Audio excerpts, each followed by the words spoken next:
ప్రేమ చేసిన పనికి వేదవతి అయితే బాధపడుతూ ఉంటుంది. అలా బాధపడుతున్న వేదవతి వాళ్ళు వస్తుండగా ధీరజ్‌నైతే కళ్యాణ్ గుద్దేస్తూ ఉంటాడు. "సారీ బాస్, సారీ బాస్" అని అనేలోపు ఇక కళ్యాణ్ "ఏంట్రా నువ్విక్కడ" అని చెప్పేసి ధీరజ్ అయితే కళ్యాణ్‌ని గుర్తుపడుతూ ఉంటాడు. ఇక ధీరజ్ కళ్యాణ్‌ని చూసి షాక్ అయ్యి "ఒరేయ్ ఏం చేస్తున్నావురా? ప్రేమ ఎక్కడ్రా?" అని చెప్పేసి ఏం చేస్తున్నావురా అని చెప్పేసి అడుగుతూ ఉంటాడు. ప్రేమ ఎక్కడని అడిగేసరికి కళ్యాణ్ అమ్మో వీడా అని చెప్పేసి కళ్యాణ్ అయితే అక్కడి నుంచి వెళ్ళిపోతూ ఉంటాడు. ఒరే ఆగరా అని ధీరజ్ అయితే అంటూ ఉంటాడు. ఏంటి వీడు ఏం చేస్తున్నాడు అని వేదవతి అయితే చూస్తూ ఉంటుంది.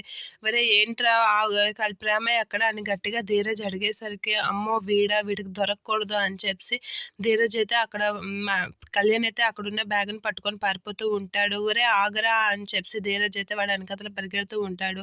ఏంటి వీడు అని చెప్పేసి నర్మదా, వేదవతి వాళ్ళు కూడా వాళ్ళ వెనకాతల పరిగెడుతూ ఉంటారు. ఇక కళ్యాణ్ వెనకాతల ధీరజ్ పరిగెట్టి పట్టుకుంటూ ఉంటాడు. ప్రేమ ఎక్కడ చెప్పరా నువ్వు, నీ వల్ల అక్కడ అందరూ మా మామయ్య సూసైడ్ చేసుకోబోయాడు అనేది అంటూ ఉంటాడు. అలా అనగానే ఒకసారిగా కళ్యాణ్ అయిన ప్రేమ ఎక్కడ అని గట్టిగా ధీరజ్ అయితే కళ్యాణ్ని అడుగుతూ ఉంటాడు. నాకు తెలియదు అని అనేస్తూ ఉంటాడు. ఏంట్రా నీకు తెలీదు?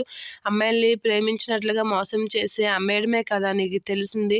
ప్రేమను ఎవరికి అమ్మేశావురా? ఎక్కడుందిరా ప్రేమ? అసలు ఏంట్రా నువ్వు చేస్తుంది అని అయితే ధీరజ్ కొడుతూ ఉంటాడు కళ్యాణ్ని. ఇక అదంతా చూసి నర్మద, వేదవతి అయితే షాక్ అవుతూ ఉంటారు. ఎక్కడ ప్రేమ ఎక్కడుందో చెప్పు. ప్రేమ నువ్వు నమ్మించి మోసం చేసి ప్రేమని బయటకు తీసుకురావడం వల్ల అక్కడ కుటుంబం అంతా ఎంత బాధపడుతున్నారో నీకేం తెలుసురా అని చెప్పి కళ్యాణ్ అయితే ధీరజ్ కొడుతూ ఉంటాడు. అలా ధీరజ్ కళ్యాణ్ని కొడుతూ ఉంటే కళ్యాణ్ అయితే ఏం చెప్పకుండా నాకు ప్రేమ ఎక్కడుందో తెలియదు అనేది అనేస్తూ ఉంటాడు.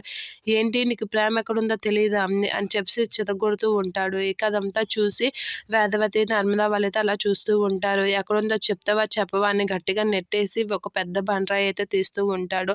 అలా బండరాయి తీసి ప్రేమ ఎక్కడుందో చెప్తావా చెప్పవా అని అనేసరికి కళ్యాణ్ ఒకసారిగా భయంతో చెప్తూ ఉంటాడు.